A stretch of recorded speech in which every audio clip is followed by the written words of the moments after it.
Hey guys, and welcome back to the Courageous Nerd YouTube channel for another interview. I'm Connor, and I'm delighted to welcome back the inaugural Courageous Nerd interview guest, Jesse Camacho, to chat all about his role on the Netflix hit drama Locke Key, as well as the new web comedy series Cross Rhodes. If you enjoyed this interview or the others on the channel, please be sure to like and subscribe.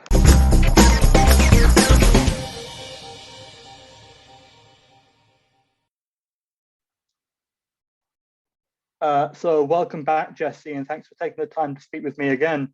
Yeah, thanks for having me back. As we found out, it's been almost a year to the day. That's crazy. Yeah, like a year to the day since we recorded, and you were actually the very first person to be interviewed, on this platform on Courageous Nerds. So definitely a full circle moment to have you back on. Yeah, so flattering. I'm thrilled to be back. Thanks for having me again. Absolutely, and obviously, as we were saying, it's been about a year since we last spoke, and like, what have you been up to? What's changed in that time? Yeah, it was kind of crazy. Everything was sort of up in the air when we last spoke. I've been very very lucky. I was in Montreal at the time with my parents, and came back to Toronto to shoot season 2 of Locke and Key, which was fantastic. I ended up moving out and getting my own place, so that's been great. Working on a couple projects here and there, and just really kind of getting my feet back under me after a crazy year and seeing kind of what's next. I recently turned 30, which is a big Right. thing, and yeah, just kind of getting through the mini quarter life crisis and continuing forward. But things have been great. Absolutely, and I suppose like congratulations with everything with Lock and Key, and of course obviously also what you were just mentioning. But I guess to do with like Lock and Key, I believe it was announced that it's coming back for season 2 in October of this year, right? Yeah. And I suppose without giving anything too specific away, like what could you tease about what's to come? It's really incredible. I'm super excited for fans to see it. Netflix really gave a great boost of confidence when they renewed for season 2 and for season 3. They're shooting season 3 right now. I can't comment if I'm involved in that or not. You'll have to watch season 2.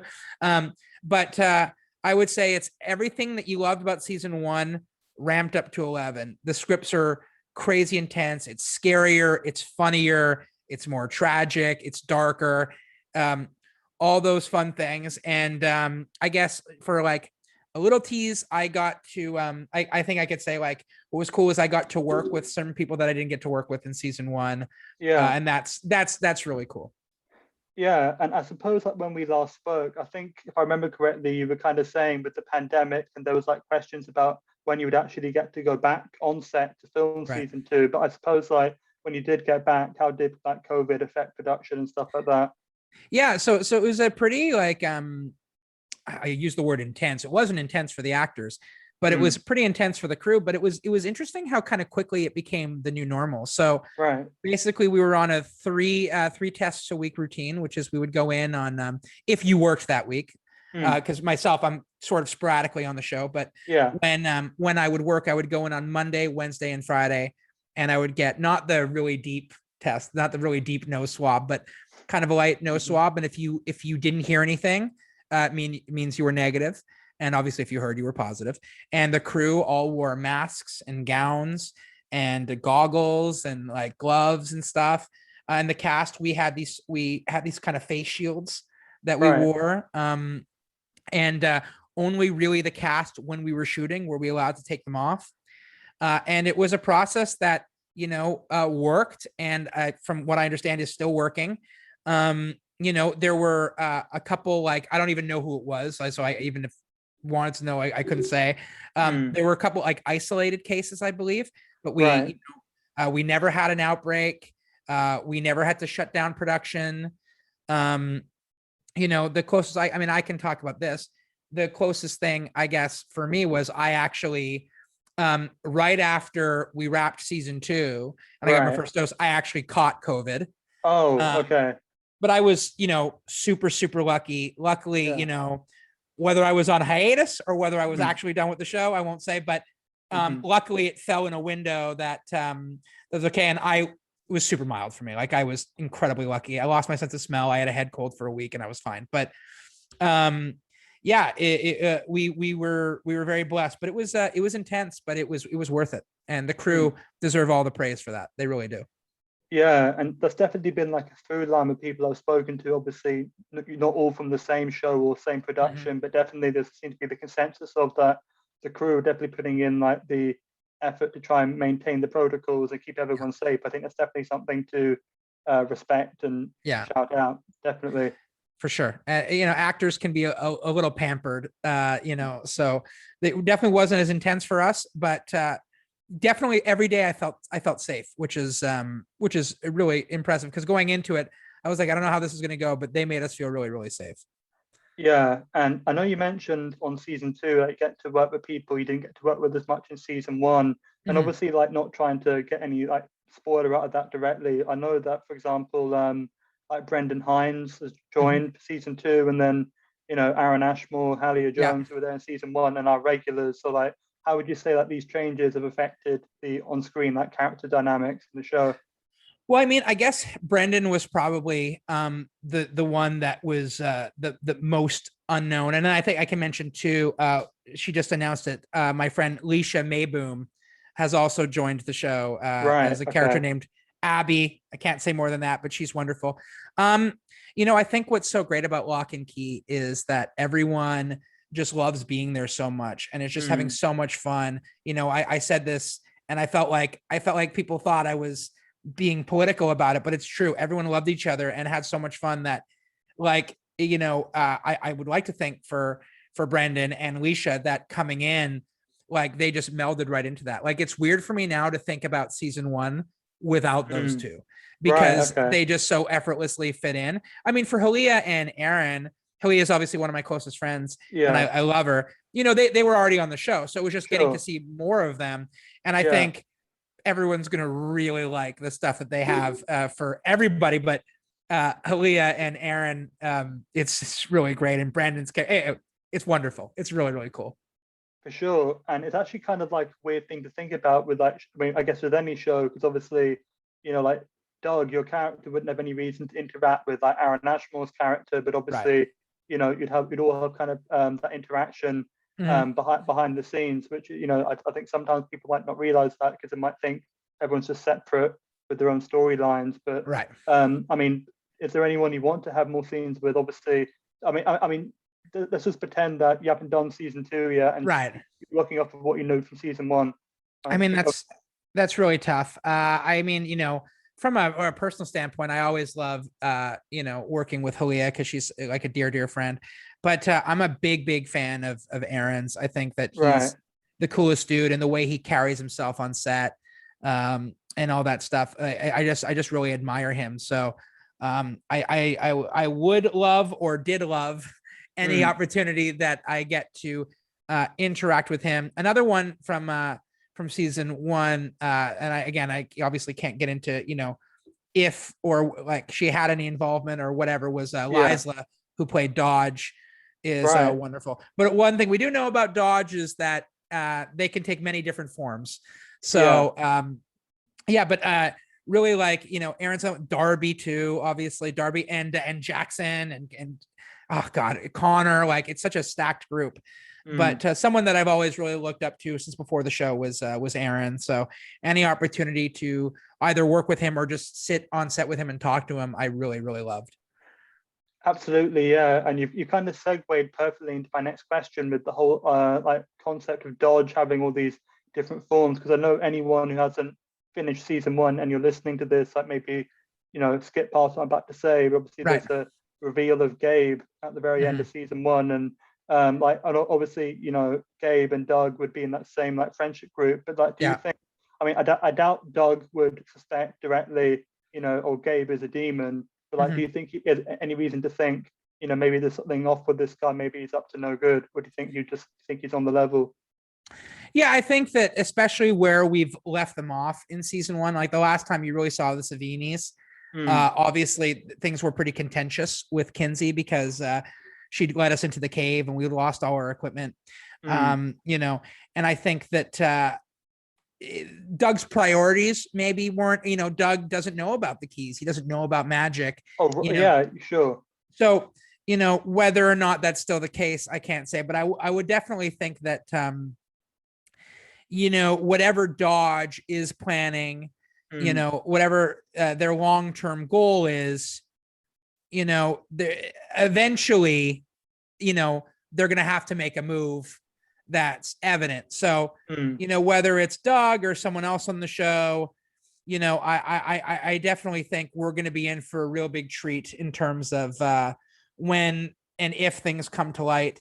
But where Doug is concerned, I think his priorities are different. He wants to make movies. He wants to hang out with his friends, but maybe that changes. You never know. Who knows? Yeah. Until we see season 2, absolutely. Right. And I know, just because sometimes, with a twist like that, it might be different in how they execute it. Like, did you all know, like, from the beginning, or did they only tell Griffin and Secret Kate in a certain way, or like, was it a surprise to everyone when it came out? So I knew.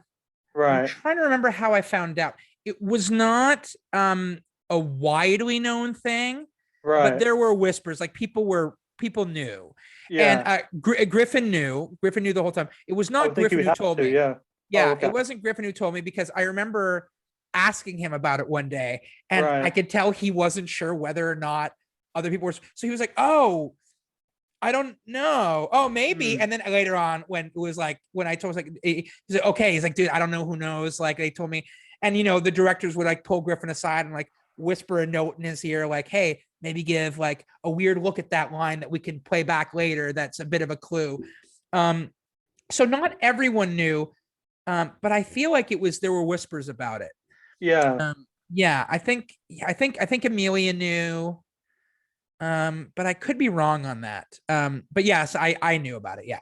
Yeah, I mean, as I was saying, I think at a bare minimum, I feel like Griffin would have to have known, just in terms of how he played his character, and if they revealed it and his performance completely like contradicted or wouldn't have made sense, But as far as I'm aware, I believe when he auditioned, he didn't know, but then as soon as he got the job, I think he said Carlton Cuse told him.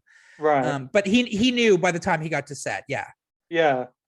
Yeah, because I remember, like, at the time that season 1 came out, because he either never played a villain or he rarely did, and it was like this kind of, I think that was part of the subversion of it, because he just came off American Vandal, where he's like this likable, actually a likable filmmaker. I just realized that synergy with the Sweeney Squad as well there, but looking at him and his like background, you wouldn't guess he's the villain, so on and so forth. Yeah, I think he's so well cast, and I think one of the really big treats the audience is going to get this season is him and Halia Jones. I think that their dynamic, their performances are like huge highlights. Like, I think Griffin's one of the great young actors out there. I think he's so talented, and everything I see him in, he's so honest and amazing. And but I definitely think this is going to be a highlight. I think people are in for a ride. Yeah. Yeah. And I know, just kind of like shifting topic, we're talking about it a bit like off the recording. You've got your web series Cross Rhodes, on Alternative TV coming up, starring Erica Deutschmann. And I suppose, like, how did you end up becoming involved? Because you co-wrote it, I believe, right? Yes. So that's super fun, and I'm really loving the fact that people are enjoying it. It really kind of stemmed from my friendship with Erica. Erica and I go way back. We did a movie together. And Erica is one of the most deceptively intelligent people I've ever met in my life. And that's on me to say that. That's not a very kind thing to say. Of course, she looks intelligent, but like, Eric and I would go out and we'd, drink, and we'd have super fun, all these fun times. And she would say things sometimes that were just so funny to me.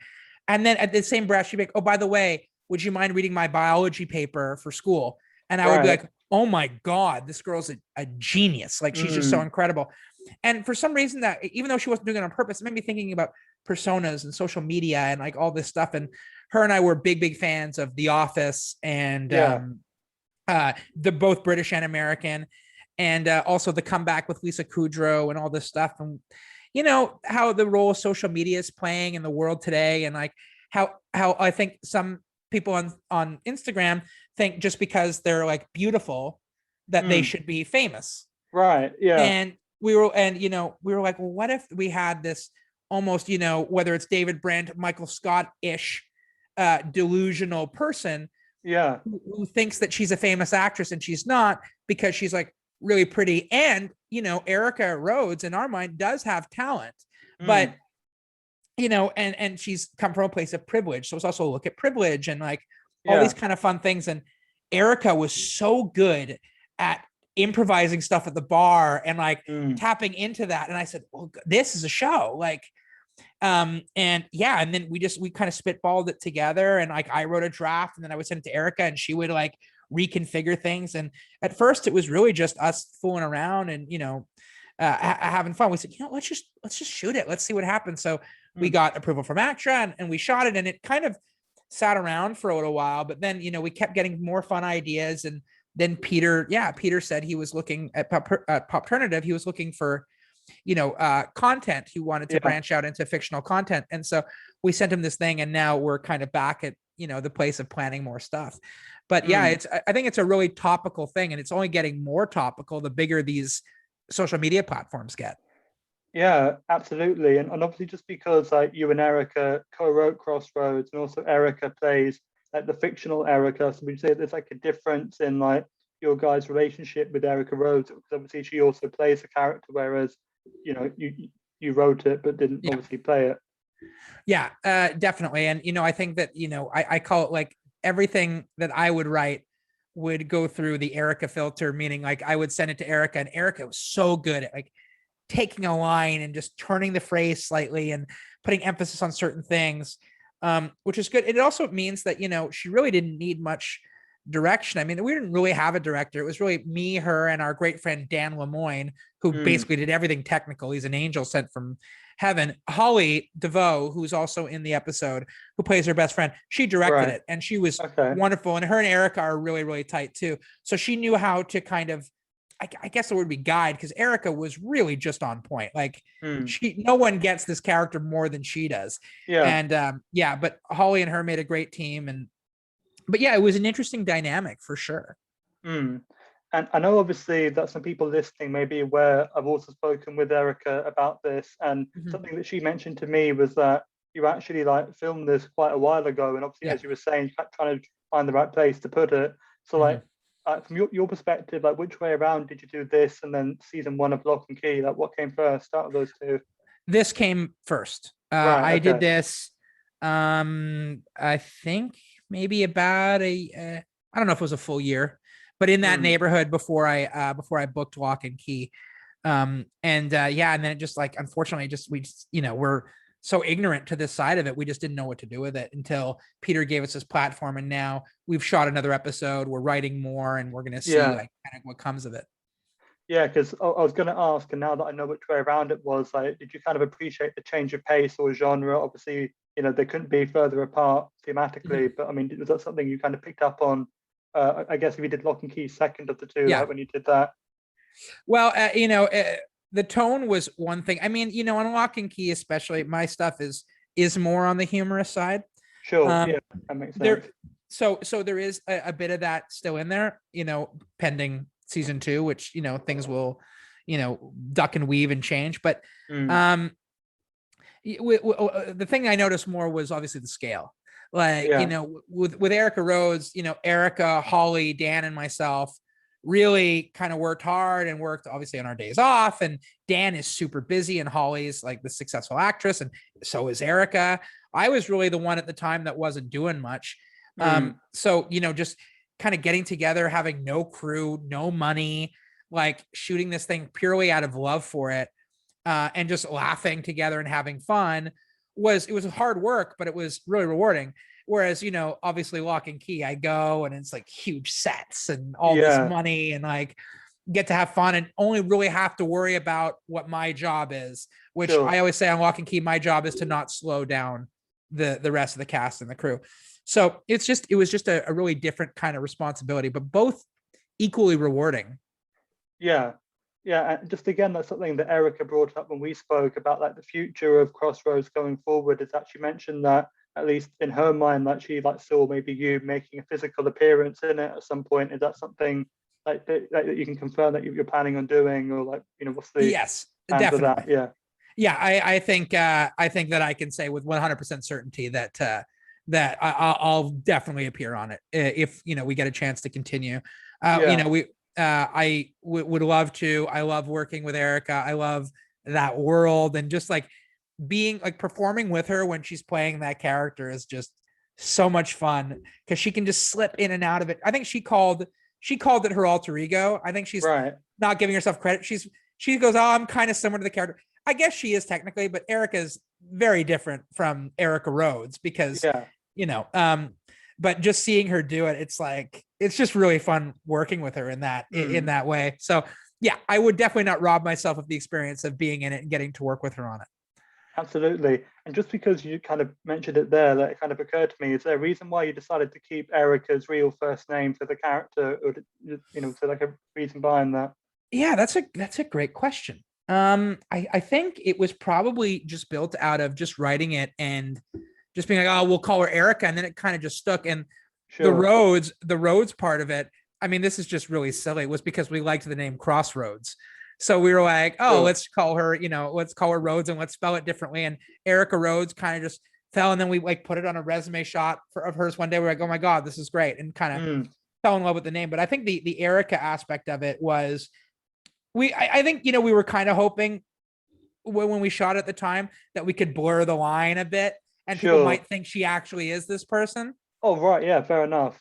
So there was a bit of that as well, a bit of like really sucking the audience in and making her feel like a living, breathing, real human being. Yeah. Yeah, because I suppose like this becomes like a role that she's like really well known for, like in terms of being yelled at on the street. At least it's her actual name, and not like for like Alfonso Ribeiro being yelled Carlton, and it's exactly close. So Carlton, named after Carlton Cuse from the creator of Locke Key. That's where that name was. Oh, I didn't even realize that. That's an unintentional connection. That was a trivia thing that I read about somewhere, that they were interviewing Carlton Cuse. Like, is it true that Alfonso's name in Fresh Prince was after you? And he said, yep. So anyway, that's just a fun little connection there. Yeah, and I suppose like in a broader sense, obviously after what we've been talking about, like professionally or personally, what do you hope to accomplish with the rest of this year? Rest of this year? Yeah. I think obviously again, whether I'm on it or not, Locke Key is ending shooting. And it's kind of on to the next thing. I'm fortunate enough to be working on a cartoon. That's great. I'd really love to get more Erica Rhodes off. I'd love to shoot more episodes. And then besides that, I guess it's just, hopefully get a little more work. And then personally, just, like always, is working on anxiety and like trying to, get healthier. So all that stuff. So it's always about finding the next gig. I mean, again, who knows how many seasons Locke Key is going to do, whether I'm still there or not.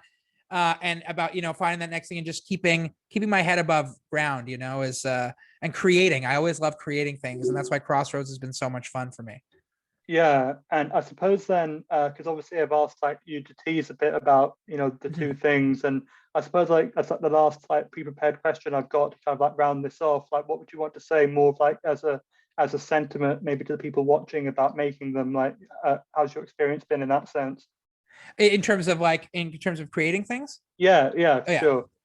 Well, I think it's just super rewarding, and I'm so lucky to be in the position where I can do stuff like that, and get to do the things I love, and it doesn't feel like work, and get to inhabit characters and worlds and places and get to share them with people. And I'm so grateful to the people that have seen it, that have embraced it, whether it's the millions of people who saw Locke Key, or the hundreds of people that have now seen Cross Rhodes. Like, I find it just, for me, it's equally rewarding, and I'm just super blessed and lucky that I get to do that.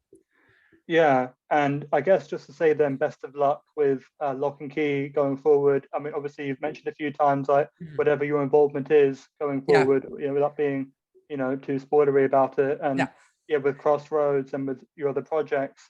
Just to say thanks for taking the time to speak with me again. All the best and stay safe. Thank you so much, and right back at you. And maybe closer to October, we can do it again. For sure. Sounds great.